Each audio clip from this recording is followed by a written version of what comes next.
O Pod Espanha é um podcast que aborda a cultura espanhola desde o ponto de vista de duas brasileiras que moram na Espanha. E o nosso objetivo é levar fatos curiosos, interessantes e engraçados a partir da nossa vivência em outra cultura para as pessoas que têm interesse em saber mais como é a vida aqui na Espanha. Nós temos 3 quadros fixos: a curiosidade do dia, onde nós lançamos uma pergunta no começo e respondemos no final. E temos uma dica do dia que, para quem está aprendendo espanhol, então pode ser uma dica de gramática, vocabulário ou até mesmo de pronúncia. E o terceiro quadro é o intraduzível, uma palavra ou termo não traduzível, do espanhol ao português ou do português ao espanhol. Acompanhe a gente nas principais plataformas de podcast e também no YouTube. Oi, gente, eu sou a Cris Passino. E eu sou a Leurano. E este é o podcast Pod Espanha. Mas pode ou não pode, Cris? Pode sim, pode tudo.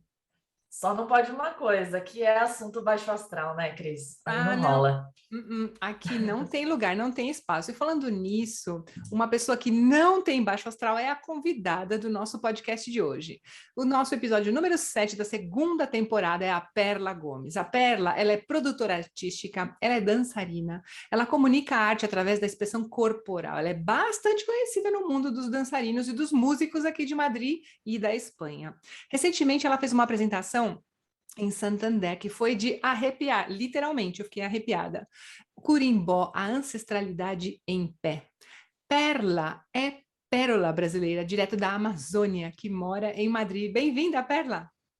Bem, muito obrigada, gente. Tudo bem? Que linda, que alto astral é esse? Sexta-feira, né? É alto astral de sexta-feira. Muito obrigada por vocês me convidarem para fazer parte desse projeto de vocês, que eu acho lindo, eu acho realmente que tem que propagar coisa boa, alto astral, boa energia. E com boa energia comigo mesmo. Muito bem, muito bem. Primeira pergunta que não quer calar. De onde você é, Perla, para quem não te conhece, né? E há quanto tempo você mora na Espanha? Eu sou de Belém do Pará, nascida e crescida até os 18 anos, quando eu fui embora de Belém. E na Espanha eu estou há 16 anos, cheguei em 2005 aqui. Na verdade, eu só fiz uma paradinha no Rio de Janeiro, né? Porque também carioca, a cultura carioca, obrigada. Fiquei 4 anos e meio em Belém, no Rio, fiz a faculdade e vim para a Espanha. Assim, tem uma história bastante, né? Aí, na chegada daqui da Espanha. Não sei se já falo logo ou espero vocês me perguntarem. Lá no Brasil, você sempre morou no Pará ou você chegou a morar na Amazônia? O Pará está na Amazônia, né? Tá, não, eu digo o estado. O estado, não, eu sempre morei em Belém até os 18 anos.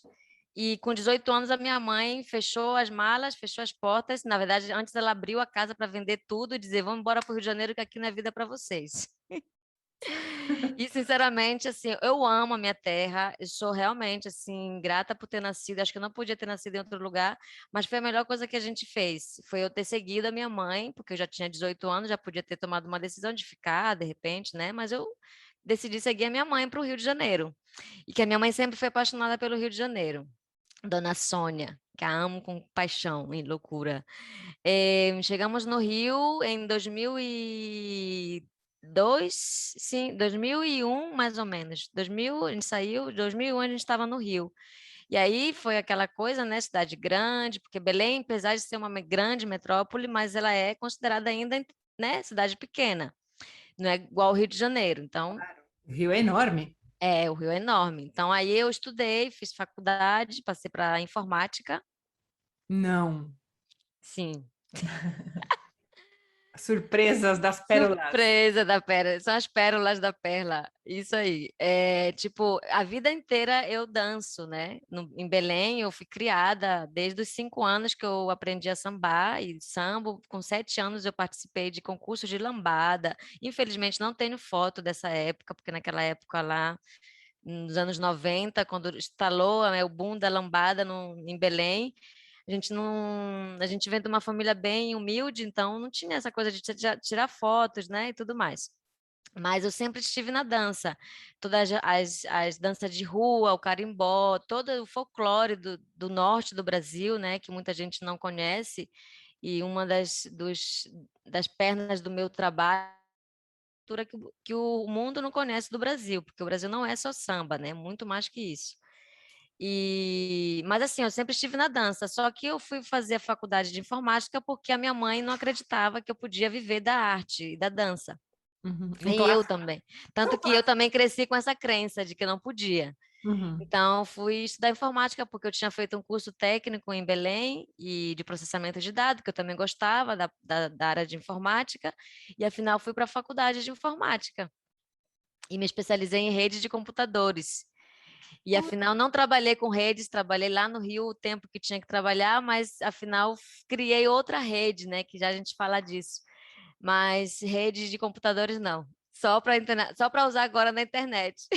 Gente, Então aqui, então aqui na Espanha você sempre se dedicou à dança, não se dedicou à É, informática. aí cheguei na Espanha, aí terminei a faculdade no Rio, botei a mochila nas costas, falei, mãe, tô indo embora para a Espanha. Por que Espanha? Porque tinha um conhecido aqui, somente um conhecido, e era conhecido, eu tinha visto ele 2 vezes na vida. E falou assim: ah, pode vir, que não tem problema, tá podendo entrar, você só precisa nem precisa de visto, né? Eu falei, ah, ok. E o espanhol parecia mais fácil que ir embora para os Estados Unidos, que era o sonho americano, todo mundo ia para os Estados Unidos, não queria ir para outro lugar. E eu falei Espanha porque eu falei, eu quero ir embora daqui, eu não quero ficar aqui. Peguei uma raiva do Rio de Janeiro, assim, com todo o amor que eu tenho pelo Rio, mas naquele momento na minha vida eu estava precisando de uma mudança. Foi o primeiro crise existencial, né? Que eu terminei a faculdade e falei, mas o que eu estou fazendo da minha vida? Isso não é isso que eu quero. No Rio eu estudei, tentei, fazia gafieira, fazia tudo num hobby, né? Como hobby, mas não de forma, é como me sentia vazia, né? E aí juntei tudo que eu tinha, todas as minhas economias, sobrou 200 euros. E eu cheguei com uma mochila e 200 euros. Na mochila era uma mala, né? Lógico. Não vai vir sozinha com uma mochila. Uhum. Cheguei aqui com 200 euros. Não tinha lugar para ficar, não tinha trabalho, não. Só conheci essa pessoa que foi uma pessoa assim que me ajudou, né? Assim, me ajudou, tipo, me apresentou aqui e tal. E eu com a minha boa atitude, na verdade, assim, eu sempre digo que o importante é a atitude, né, na vida da gente. Então, qualquer lugar que você for, você tem que levar uma atitude positiva, sempre. Nunca negativa. Nunca o medo te paralisa. O medo te paralisa, inclusive, para você dançar, por exemplo. De medo de quê? Né? Então eu cheguei, mas eu não vim dizendo, eu vou lá para a Espanha para trabalhar com dança. Nunca, jamais. Falei, eu vou para a Espanha, porque aqui eu já não posso mais.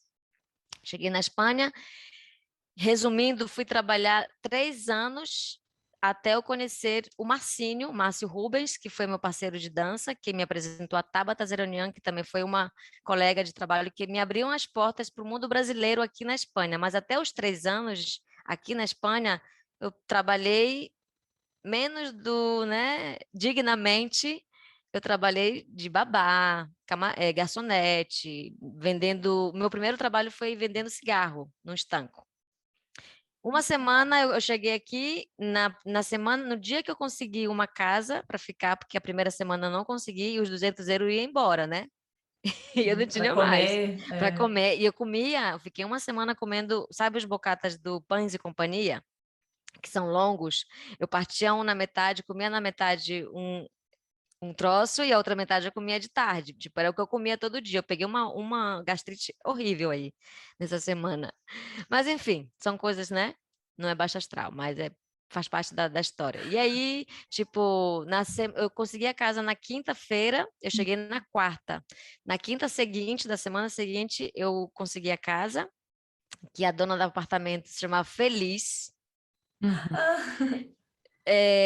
Eu tinha 160 euros, eu lembro direitinho, como se fosse ontem. E a casa, o quarto valia 200 euros. E eu falei, por favor, a minha mãe vai me mandar um dinheiro do Brasil, do seguro-desemprego que eu tinha que receber e tal, não sei o que, eu te pago. E aí falou, ela olhou para mim, confiou em mim e me deixou o quarto por 160. E eu tinha que pagar o restante. No dia seguinte, eu estava num bar com esse rapaz que conhecia e tal, que foi me apresentando para as pessoas, que foi ex da minha irmã.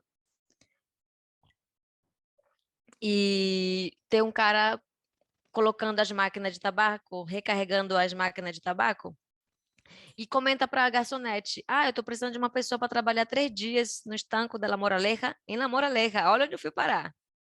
Que é uma cidade de rico, né?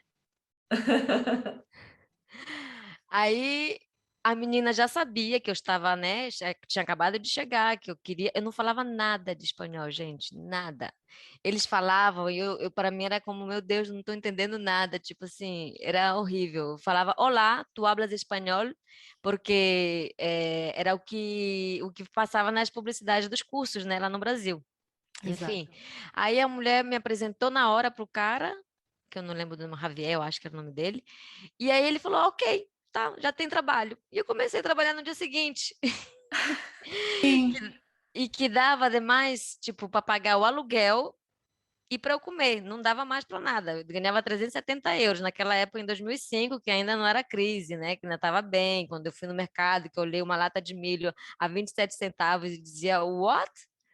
Eu quero morar aqui para sempre, sabe? Tipo, Exato. Mas isso é que é legal, que você falou, não, sem ser baixo astral. A gente está contando, na verdade, histórias, né? Você está contando uma história que aconteceu com você, a história da sua vida, da sua chegada, e não tem baixo astral aí, muito pelo contrário, é para as pessoas verem que as coisas mudaram, que você passou por uma coisa que foi uma dificuldade, mas olha a perla aí brilhando também, né?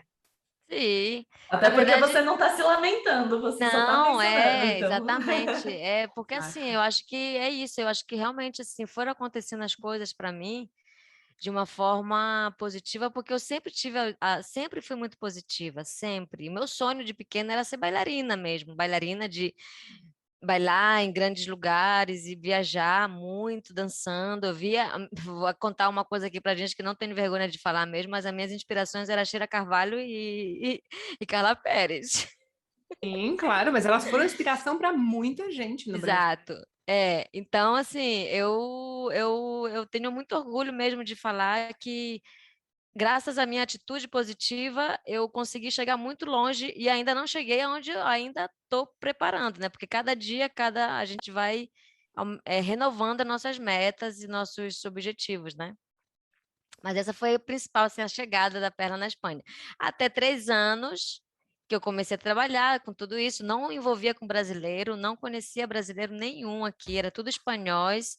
Aí tinha amigos franceses, do Paraguai, uma galera paraguaia também, que são meus amigos até hoje, assim, que adoram o Brasil, que me acolheram, os espanhóis também. Enfim, aí uma vez eu fui porque eu comecei a trabalhar de garçonete num restaurante onde os meus chefes adoravam o Brasil e eu era tipo a atração deles quando eu começava a dançar e tal, né? Até então, não acreditava que eu podia trabalhar com dança, que dança era um hobby. E aí a gente foi numa festa do Brasil, essas que tem, né, sempre, com eles, e aí eu conheci o Márcio não, minto. Eu fui convidada por uma amiga que trabalhava com cinema para ir numa estreia do Novo Cine, que ia tocar Vanessa da Mata. Aí ela falou: Tu gosta da Vanessa da Mata? Eu falei: Gosto, por ter entrada, vamos? Eu falei: Vamos. Ela era uma cliente do restaurante onde eu trabalhava. Aí fomos no show da Vanessa da Mata, onde eu conheci o Marcinho, o Márcio Rubens, né, meu parceiro de dança. E aí ele pegou meu telefone, aí aquela coisa de eu sabia que ele queria também, né? Outras coisas e tal, e eu vou deixar para lá, deixa para quieto. E fui passando. Eu só fui contactar com ele um ano depois que eu conheci ele. Tipo, eu conheci ele em 2008, em 2009 eu fui contactar com ele para perguntar: Oi, tá fazendo coisa de dança? Onde eu posso ir ver tua aula? Não sei o quê. E aí daí eu não saí mais do mundo da dança. E Perla, uma pergunta. Quando a gente gravou com o Pitu, né, que é um músico brasileiro aqui na Espanha, ele comentou que ele começou tocando na rua, porque é muito comum aqui em Madrid, principalmente, a música callejera, né? O pessoal que toca na rua e ganha dinheiro com isso. Você também chegou a dançar na rua? Música Dancei. brasileira? Para É? mim, a rua é o melhor cenário do mundo para qualquer artista. Eu acho que você aprende muito e tem que ter atitude. Tem que E ter como que atitude, era? tem que ter atitude positiva, né? Eu Era você fui, sozinha ou com esse não, parceiro? na verdade com dois parceiros, né? Aqui em Madrid eu dancei com duas pessoas, danço às vezes ainda com Carlos Martini, que é outro bailarino de samba, e o Márcio Rubens. Então eu que sempre dizia, vamos lá, gente, vamos fazer algo, vamos se mover, porque tá parado tudo, e a gente foi em pleno inverno. Isso já foi depois, já tá no meio da dança, já não foi antes para conseguir, né? É, eu já estava já há uns 3 anos já com eles dançando e tal, E porque que tipo de música que era? Brasil, do Ah, de Brasil, tudo. gafieira principalmente, né? Porque eu comecei a dançar com eles gafieira principalmente. A Perla arrasa na gafieira, Ah, arrasa. obrigada, Cris. E aprendo ainda muito. Todo dia eu tô aprendendo, gente. Assim, eu me tiro 2 dias para aprender, porque é uma coisa que a gente tem que estar sempre evoluindo, né? Eu vi um vídeo E dela dançando no coreto, dançando samba junto com a badalada do sino da igreja atrás. sim, de ser na Catedral de Segóvia. Ah, É que eu fui palhaçada aquilo, foi porque a minha amiga falou assim, vai dançar um samba aí que tem uma visão, uma coisa, eu falei, mas sem música, eu não vou botar música não, vou dançar com a música do sino, para mostrar aham. que também você pode dançar sem música, sabe? Tipo, a música tá de dentro para fora. Então, assim, a gente dançou no Retiro, muitas vezes, era outubro, novembro já, e, tipo, tem alguns vídeos por aí, alguma vez eu já botei assim, e aí eu passava o chapéu, para ganhar um dinheiro, né? E a gente ganhava um dinheirinho assim em outras épocas, né? Agora já é mais difícil. E depois também fui outra vez com o Carlinhos somente. A gente fez uma temporada também, um mês, dois, sempre no inverno. Não sei por quê, porque no verão sempre eu tá, afinal, estou viajando, fazendo cursos, workshops, né, de dança. E no inverno, como é mais parado, eu não tenho problema, assim, eu adoro, né? Eu não tenho dificuldade de conversar e tal. Às vezes até ele ficava assim meio que, ai não, passa tu o chapéu. Eu falei, ai, Carlinhos, vai lá passar o chapéu que tu também vai querer o dinheiro, não vai? Então pronto. Certo, tá certo. Eu já vi a Perla se apresentando várias vezes, né? Com o Darwinson e o Edmundo, e dançando com o Carlos, dançando com o Márcio também. É um arraso, mas uma pergunta. Você, além de dançarina, você também é produtora musical, você também é professora de Pilates, não? É, é. O que acontece? Primeira vez que eu fui, que eu consegui, eu trabalhava num restaurante que conhecia um outro cara que falou assim, tu conhece Grupo de Brasil? Eu falei, conheço. Eu já estava ali dançando com o Massini, fazendo aula com a Tabata e tal, e aí eu falei, eu vou trazer aqui um trio de bossa nova para o Natal. Desse mesmo ano de 2009, foi como eu comecei a trabalhar com dança. E aí eu fui, levei 3 músicos, e aí eu levei o Marcini e falei, Marcini, a gente vai fazer uma apresentação e tal, rápida, assim, de gafeira. E aí foi a minha primeira apresentação nesse restaurante, em La Moraleja, que aí eles pagaram, aí eu fui pagar todo mundo, e aí eles foram e me deram 50 euros. Aí eu peguei 50 euros e falei, não, gente, não, mas sim, você também dançou, você também trabalhou. Eu peguei os 50, eu juro para vocês que eu peguei os 50 euros e falei, não estou acreditando que eu estou recebendo de para dançar. E aí foi onde eu vi que era possível eu trabalhar com dança. E aí eu comecei, a partir daí eu comecei realmente a trabalhar a minha cabeça e tudo que eu fazia, peguei aulas, né, aprendi a didática para poder começar a dar aula. Eu comecei a dar aula, eu comecei a dançar em 2009, com Coisas do Brasil. Em 2012 foi a primeira vez que eu comecei a dar aula. Eu estou dando aula já isso, há 9 anos, né? 9, 10 anos vai fazer. Que eu comecei, eu peguei assim, eu falei, não, eu vou para lá e eu comecei a aprender, né? A gente vai evoluindo, mas assim, lá atrás foi bem difícil, né? Porque aqui já tinha outras bailarinas, tinha o Carlinhos, o Marcinho, então eu tinha que me incluir no grupo para conhecer as pessoas, então foi como introduzindo nesse mundo. E fazem 3 ou 4 anos, mais ou menos, eu percebi também que eu não podia viver só disso, né? Então, lógico, trabalhar com o corpo é uma coisa que eu faço, que eu amo, eu me cuido muito, mas não a nível só de estética, lógico, mas de saúde mesmo, tá sempre fazendo esporte.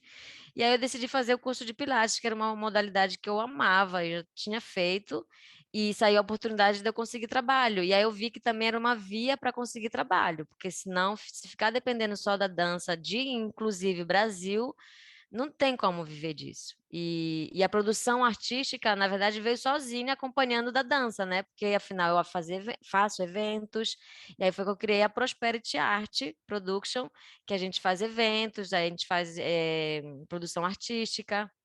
Fizemos vários eventos já, várias produções, participei das feiras de turismo de Berlim, de Lisboa, fiz uma grande, assim, de uns espetáculos e produções que eu participei, não fiz sozinha, fiz com um coletivo de companheiros de um projeto social que eu faço parte, agora menos ativa, em Lavapés, que é Dalla Nota, que é um projeto social com criança. A gente fez um espetáculo para o Museu do Prado. Para mim foi um dos espetáculos mais especiais para mim, assim, que eu produzi, fiz toda a parte de vestuário e também dancei, né? Era música, teatro e dança, falando a relação das épocas, dos quadros que foram escolhidos com a música. Então a gente vestia e eu tive que incluir o samba, né? Eu incluí o samba dentro do Museu do Prado. É uma aula de história através da música, da Mais dança, ou menos. da dança. Tem um vídeo que depois eu passo para vocês que quiserem, se chama Tejiendo el Sonido de Colores, o nome do espetáculo. Foi o Aham. espetáculo que foi o espetáculo de Natal do Museu do Prado em 2017, acho que foi. 2017. E Bela, você tinha comentado que quando você era criança, você gostava muito de lambada. Eu também gostava muito quando era criança dançar E caoma. antes e hoje, até hoje, eu incluo lambada direto nas minhas aulas. E é uma das. Estão convidadíssimas para vir numa segunda-feira, por favor, na minha aula que eu tenho samba consciente às segundas, às 6 da tarde. Eu vou. Mais Quando eu vale que não. vocês venham de verdade. Sim. E quando. Bom, além da lambada, quais são os outros ritmos musicais que os espanhóis pedem para você ensinar? Samba. O povo gosta de samba, né? Então, eu teve uma época que eu tentei vender um curso de ritmos brasileiros e tal. Quando você coloca ritmos brasileiros, as pessoas olham assim e ficam, ai, mas que ritmo brasileiros? Então, afinal, decidi que é samba. Samba é a aula, e logo dentro do samba eu dou tudo. Desde até o funk, porque funk também é cultura, apesar que alguns funks não são, né? Tipo, eu evito alguns funks que não são nada culturais, mas é cultura lá do B, né? Digamos. Mas é É cultura, não deixa de ser. proibidão. É o proibidão, mas não deixa de ser cultura. Então, eu também dou funk, dou lambada, dou carimbó, maracatu, coco, forró, siriá, boi bumbá. Eu dou todos os ritmos que tem no Brasil, afro-brasileiro, né? As danças dos orixás é algo mais específico e mais especiais, mas aí eu não cheguei ainda nesse ponto, porque como se diz, mais complexa, digamos. Acho que a palavra certa é mais complexa. O Então, pessoal que sabe dançar salsa, na hora de aprender forró, eles se confundem ou sim. acaba sendo mais Não, não, fácil? não é se confunde, fica mais fácil, mas vem com vício, né? É, Porque porque os passos são vem com diferentes. É. a cadeira de salsa mesmo, inclusive É. no samba também. Alguns passos do samba que também vem com a cadeirinha de salsa. Então, muitas vezes você acaba levando os registros no teu corpo, né, para outros Uhum. ritmos. Eu agora estou estudando flamenco com a Cristiane Azen, que é uma grande bailarina, grande maestra, produtora também e brasileira. Certo. Mas trabalha com dança oriental. E ela dá aula de flamenco. Então, eu estou estudando com ela e, assim, eu vejo isso. Tipo, eu tenho muito ritmo, eu boto um flamenco, eu danço ali e tal. Agora, na hora de estudar a técnica, o teu corpo não está acostumado com esse tipo de ritmo. Então, começa a trazer outros ritmos naquele ritmo que não é. Então, aí é onde é o processo de aprendizagem, né? Que você vai... Porque o corpo, na verdade, o corpo ele é adaptável a dançar qualquer tipo de dança, Uhum. qualquer dança. Todo mundo pode dançar qualquer coisa. Isso de que as pessoas falam, eu sou a rítmica, não tenho ritmo, isso é uma fala, já, tipo, como se diz, fala É uma, como se diz, uma crença limitante. na crença limitante, porque você fica com aquela crença sendo que você não sabe nem de onde vem, porque se você para pensar, você está com um ritmo aqui dentro, ele vem daqui, o tutum, tudum do coração, ele já é um compasso, já é um ritmo. Então, inclusive, em 2016, dando já esse espaço aqui para falar sobre isso, eu criei um curso que se chama Bailar para Ser Livre, Uhum. que, na verdade, mais que um curso, é uma metodologia para as pessoas dançarem qualquer coisa, partindo de 4 fundamentos que eu considero básicos e fundamentais para a dança, para que as pessoas conheçam, né? Porque, afinal, você só esqueceu que você sabe daquilo. Mas você sabe, se você parar para observar uma criança, um bebê, ele é flexível, ele tem o caminhar, né? O andar, quando começa a andar, quando começa a se descobrir, começa a fazer umas posturas. Então, assim também, o Pilates me ajudou muito a entender essa, essa essência do ser humano na hora da dança, né? Porque o Pilates é pura consciência corporal. Total, total. Falando de consciência, eu lembro de um evento que eu participei, eu fiz uma apresentação, e você estava dançando nesse evento que Com a você Sueli, não foi? foi, você dançou carimbó e Aham. coco, se não me Acho engano. que foi, Coco. Foi o coco, exatamente. Faz muitos anos isso foi uma comemoração da língua portuguesa, a gente Isso, juntou a cultura dos portugueses com a cultura brasileira, né? A cultura portuguesa e foi. brasileira, um pouquinho de cada coisa, e você fez uma apresentação super linda. E esse é um tipo de coisa muito interessante que acontece aqui, né? Que a comunidade brasileira organiza eventos e você participa. Mas eu queria entender a história do primeiro, carimbó ou curimbó, né? Qual é a diferença? E eu queria entender essa proposta que você apresentou em Santander. Não sei se você quer falar sobre isso, né? A ancestralidade em pé, porque eu fiquei arrepiada. É de verdade. Obrigada. Obrigada, gente. Gente, Imagina que performance! A esse, letra, ai, tudo.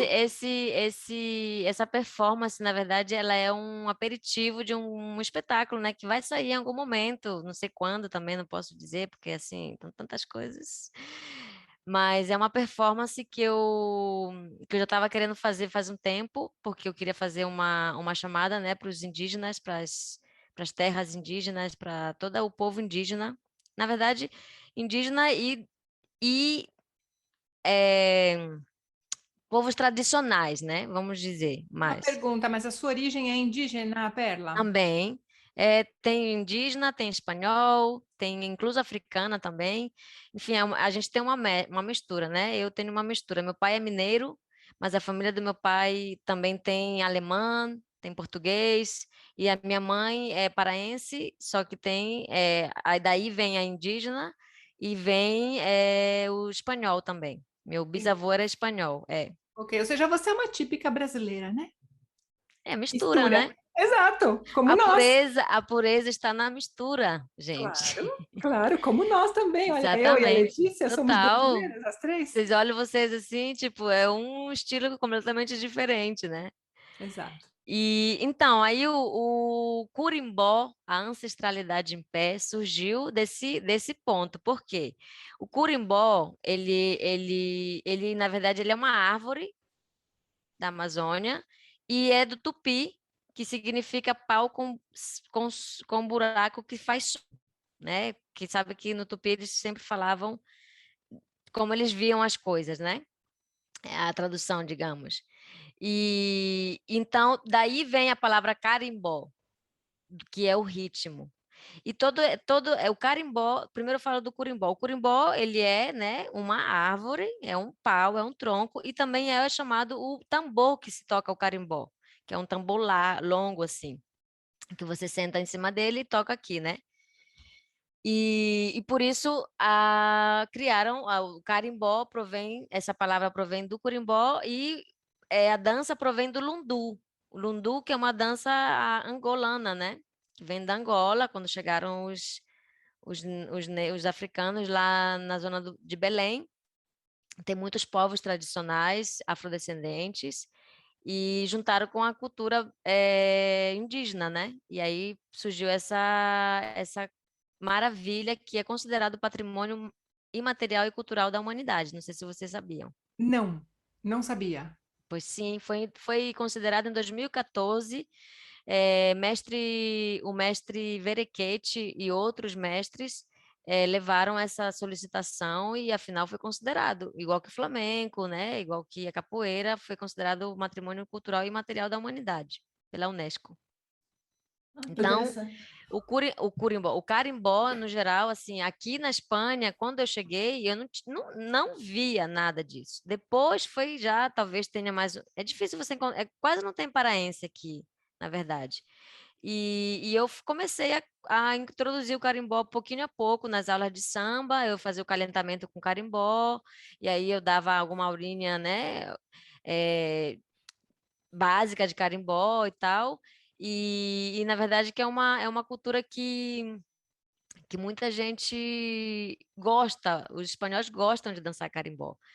E E será que o carimbó influenciou o instrumento cajón? não, Ou não tem o nada? cajón, ele é um instrumento, não, acho que é peruano, se não me equivoco. É peruano. Peruano, Mas fica não foi, mas o cajón não foi influenciado pelo carimbó, então. não, Não, tá. não, não.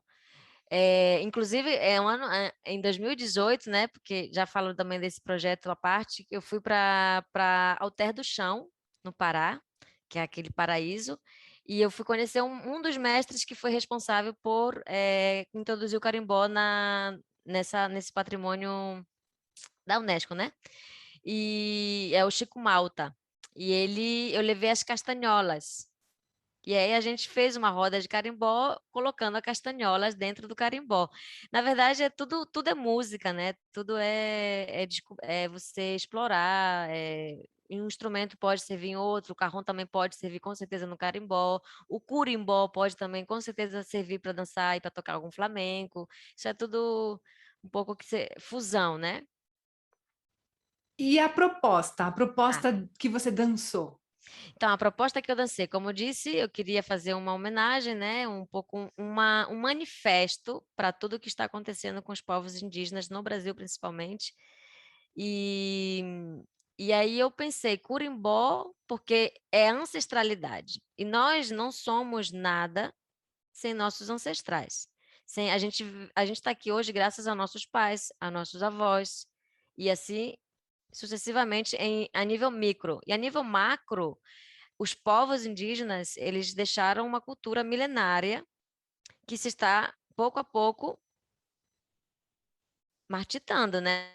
Martitando, eu já não lembro como é que fala em português, mas já está Murchando. murchando, exato. Então, eu queria fazer isso. Então, curimbó, a ancestralidade em pé é o que eu queria também fazer uma chamada para as árvores, né? Para a floresta mesmo, para ficar em pé.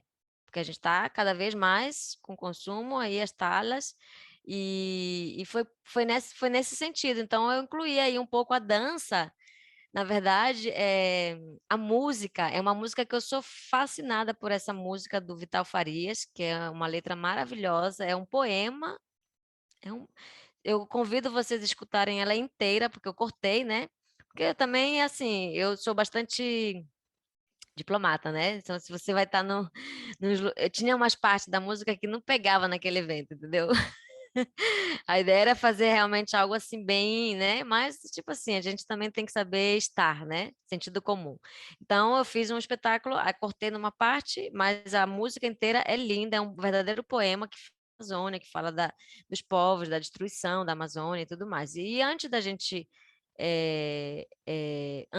chegar, a Amazônia já estava e tinha uma cultura, né? Uma sabedoria, digamos, milenária, que a gente está perdendo e a gente não deve perder, a gente tem que manter em pé toda a ancestralidade. E foi nesse sentido. Então, a nível de dança, eu fiz uma mistura de afro-brasileiro com algumas danças de orixás e também contemporâneo, que eu sou fascinada pelo contemporâneo, e o meu toque aí de Perla Gomes mesmo, tipo, senti a música e dancei, na verdade. E o espetáculo em si a performance em si é uma manifestação desse sentido.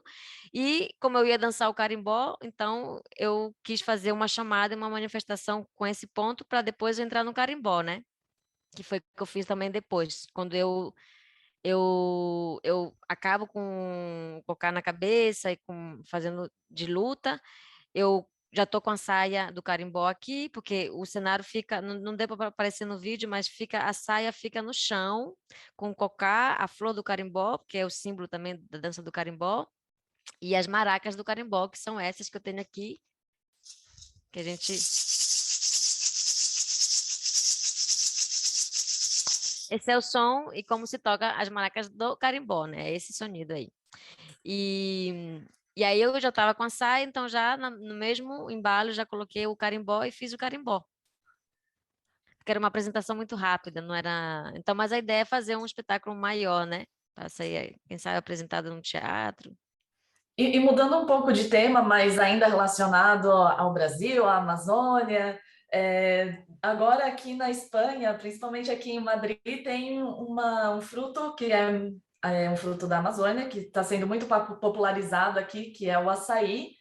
E eu tenho uma pergunta polêmica para você, Ai, meu Bela. Deus. Você gosta do açaí com peixe, né, com comida, ou igual os paulistanos comem, que é com leitinho, leite condensado, granola? Olha, eu como autêntica paraense, eu sou mesmo papaxibé, como dizemos, né? O papaxibé é o açaí não, é água com farinha, né? O Uhum. chibé é água com farinha. Então, nas zonas mais pobres, assim, você toma água com farinha e o camarãozinho, que é bem barato e tal. E eu sou do tomar o açaí como paraense, mas também confesso que eu gosto do açaí paulista, né? Uma carioca dos outros lugares. Sendo que jamais colocarei leite em pó e leite condensado. Então, como que Porque, você come? É só porque eu com sou banana e saudável. granola? Banana, granola, beneficiado, né? Que é o que então, o açaí tem que, para sair do Pará, tem que estar beneficiado, né? E já que a gente entrou nesse assunto, bom, não sei se tem mais alguma pergunta com relação a isso. Em relação à comida, Ao açaí. ao açaí não.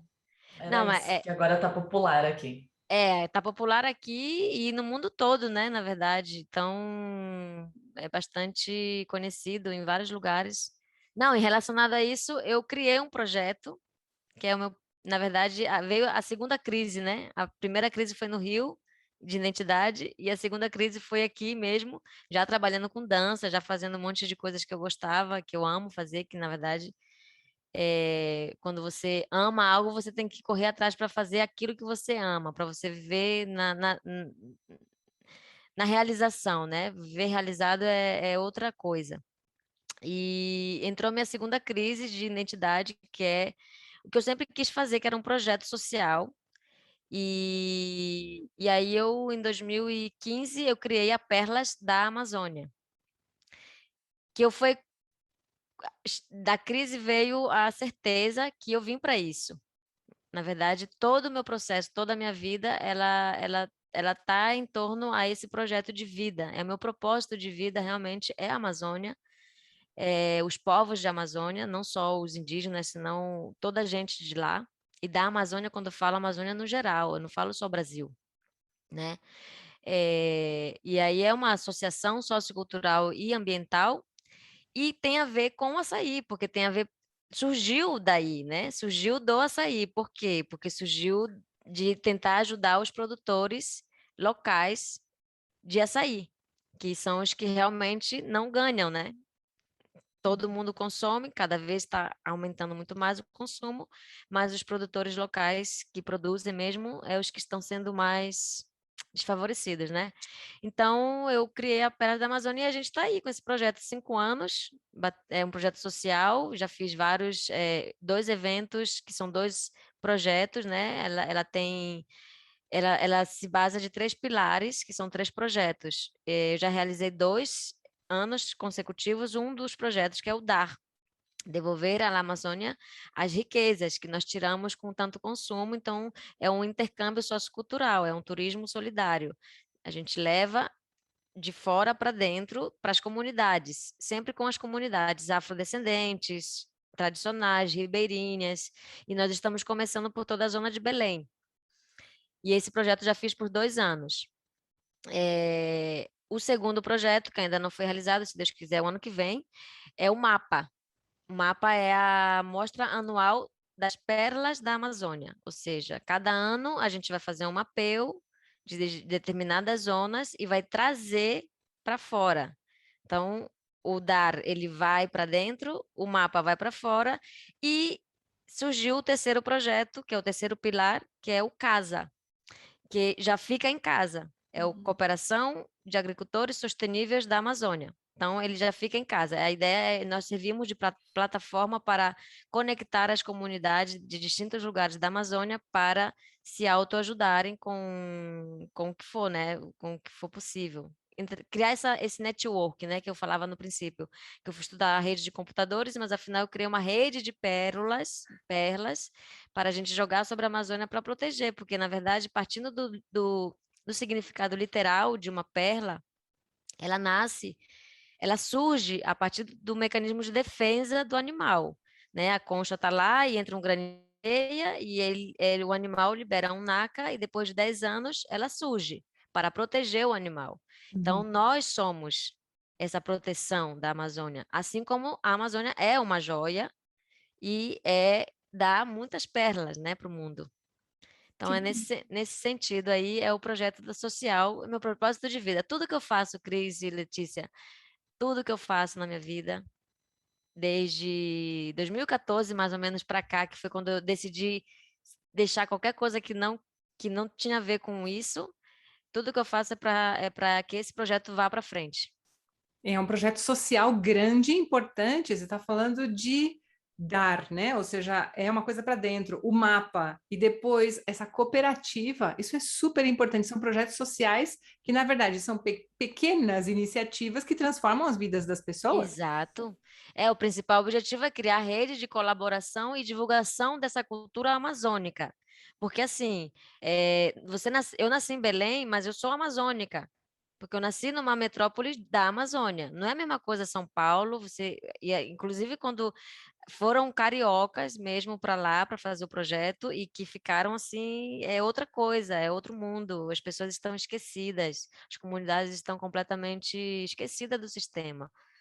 E a ideia é você, através do conhecimento, você divulgar essa cultura para que as pessoas tenham um pouco mais de consciência. E pouquinho a pouco a gente vai, né, botando um graninho aqui e vai melhorando. Exatamente, cem que por legal. cento que é Oriente não dá para ser, mas de vez em um pouquinho, cada vez mais.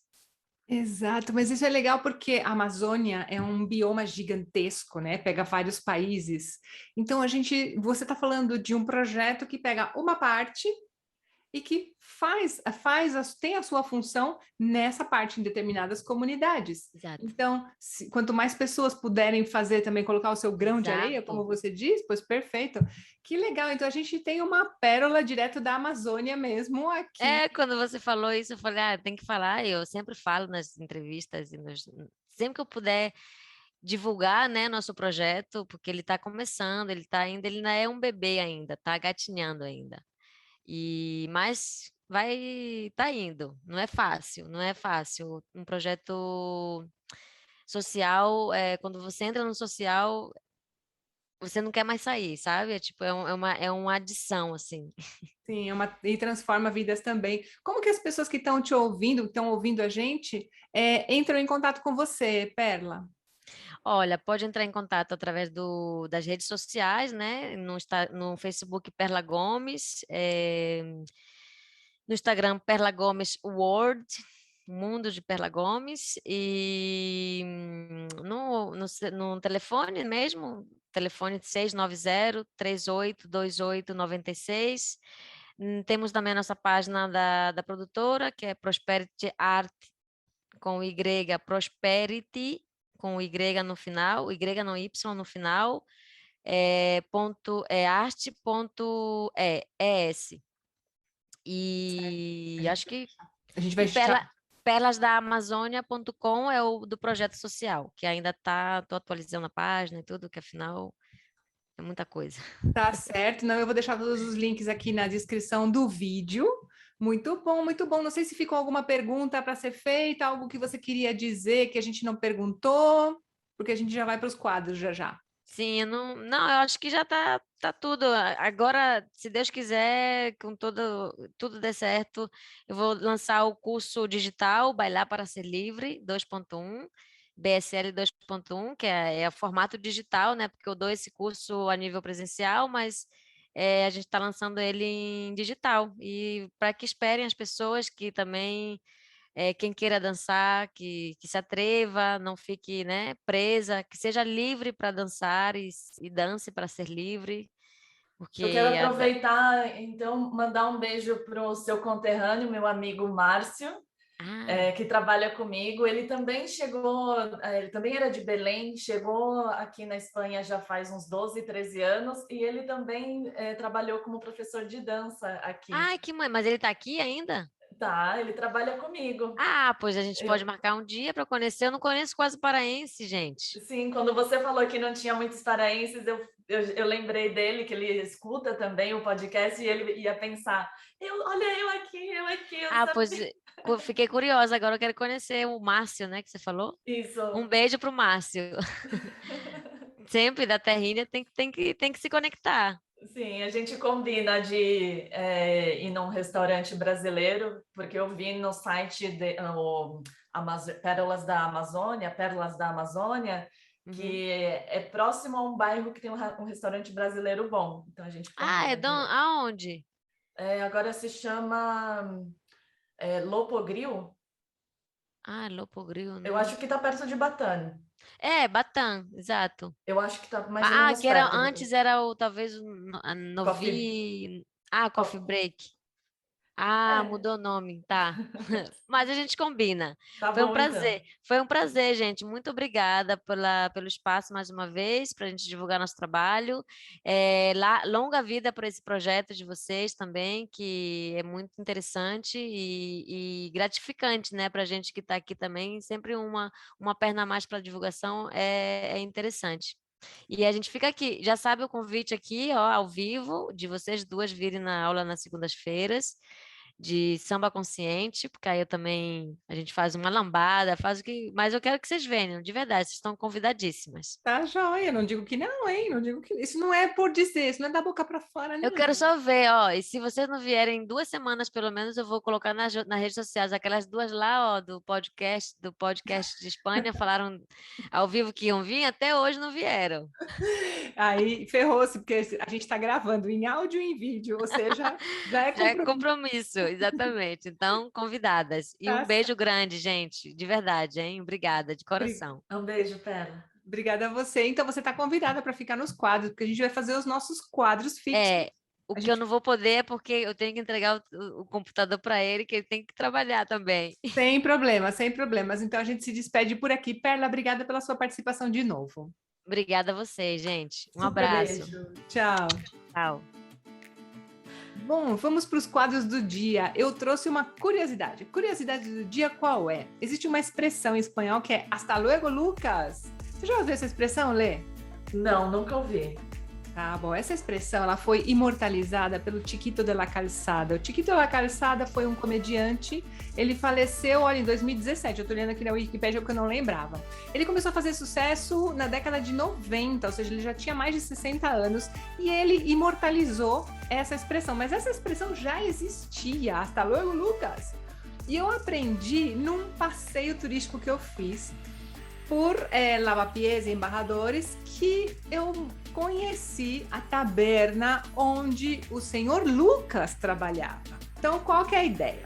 Deixa eu ver o nome da taberna, porque eu não lembrava. Taberna del Tio Lucas. Mas, na verdade, tinha outro nome a taberna. Peraí, esse nome não é muito comum aqui na Espanha, né, Lucas? Lucas, sim. Todos os nomes de apóstolos são...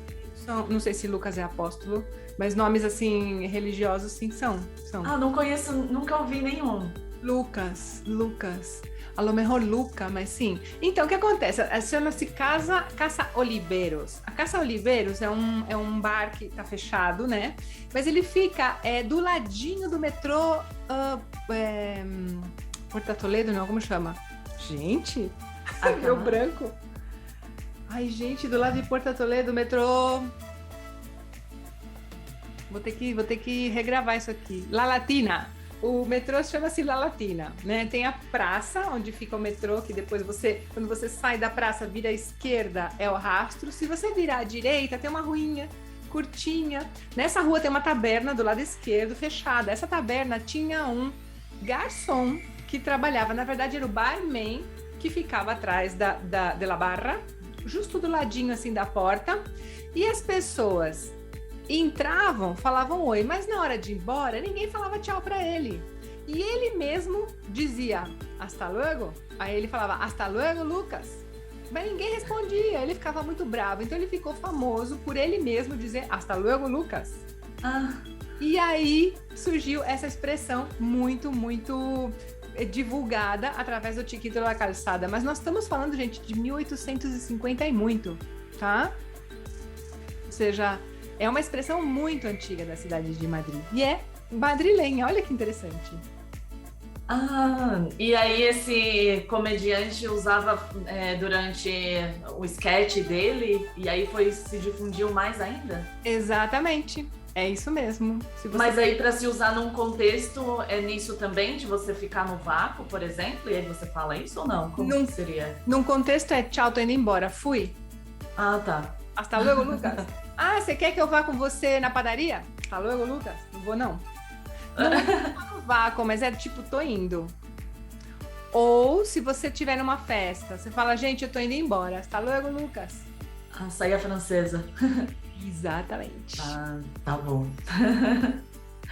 E eu trouxe a dica do dia, que é para nós brasileiros que chegamos aqui e vamos comprar uma coisa que é muito típica, que são batatas. A gente vai lá na fruteria e vê que as batatas, na verdade, se chamam patatas, com P de pato. E existe também batata com B, só que essa batata é aquela batata doce, que pode ser chamada também de boniato. E diferente da batata doce do Brasil, ela é laranja por dentro. Dizem que é mais saudável, não sei, mas ela é mais forte, né, o gosto. E existe uma expressão com batata que é o me ha tocado la patata, que, por exemplo, você come alguma coisa muito gostosa, você nunca tinha comido essa comida, você fala, nossa, me ha tocado la patata, que é que você se apaixonou por aquela comida, ou qualquer outro exemplo, né, nesse sentido de chegou no coração. A batata, nesse sentido, ela substitui o coração, então quer que nossa, me apaixonei por essa coisa, essa situação. Que legal, não conhecia essa expressão, gostei, me ha tocado la patata. O Pablo fala bastante, me ha tocado la patata, não le tocou la patata. Legal, não conhecia. Bom, e eu trouxe um intraduzível. Em português, como que a gente diz isso em castelhano? Tirar a barriga da miséria. Quando eu vou pro Brasil, eu como pão de queijo, mas o pão de queijo feito no Brasil, né? Aqui vende, tudo bem, mas eu tiro a barriga da miséria, como pão de queijo, tomo suco de maracujá. Como se diz isso em castelhano? Olha, me fala se poderia ter o mesmo sentido de falar comi pan de queso como se não hubiera mañana. Como se não hubiera um mañana? Pode ser. Fazer algo como se não hubiera um mañana. Vou até anotar aqui, ok? Sim. Mas você traduz? Não tem nada a ver, né? Tirar a barriga da miséria com como se não hubiera um mañana. Essa é a ideia do intraduzível. A gente não traduz as coisas ao pé da letra, né? É que eu gosto sempre quando eu tô assistindo um filme com áudio original, né? Sim. E depois ficar pensando, nossa, como será que seria a tradução para essa expressão? E às vezes eu volto, coloco a legenda só para ver como que traduziram. Isso já é, como se diz, observação de tradutora, né? Muito bom. Então é isso, se vocês que estão ouvindo a gente ou estão vendo no YouTube, tiverem alguma sugestão, quiserem fazer algum comentário, deixem nos comentários, podem mandar e-mail para nós, podem deixar também no Instagram ou nos comentários do YouTube. Qual é o nosso e-mail, Lê? podespanha, com nh, @gmail.com. E também no Instagram a gente tá assim, né? Podespanha, POD, Espanha, com NH. E diariamente a gente publica os cortes do podcast ou os quadros, qual vai ser o próximo convidado. Então, se vocês tiverem alguma pergunta, tiverem alguma sugestão ou até mesmo dicas dos nossos quadros, podem enviar por direct lá pelo Instagram. Muito bem, perfeito. Então, olha, muito legal. Uma pena que a Perla já foi, mas ótima, a participação dela foi excelente. Então, a gente vai ficando por aqui. Nós vemos... peraí, deixa eu colocar nós duas, que agora eu gosto de colocar nós duas. Pronto. Pois então a gente se vê por aqui, gente. Até mais. Tchau, tchau, Lê. Tchau, um besito.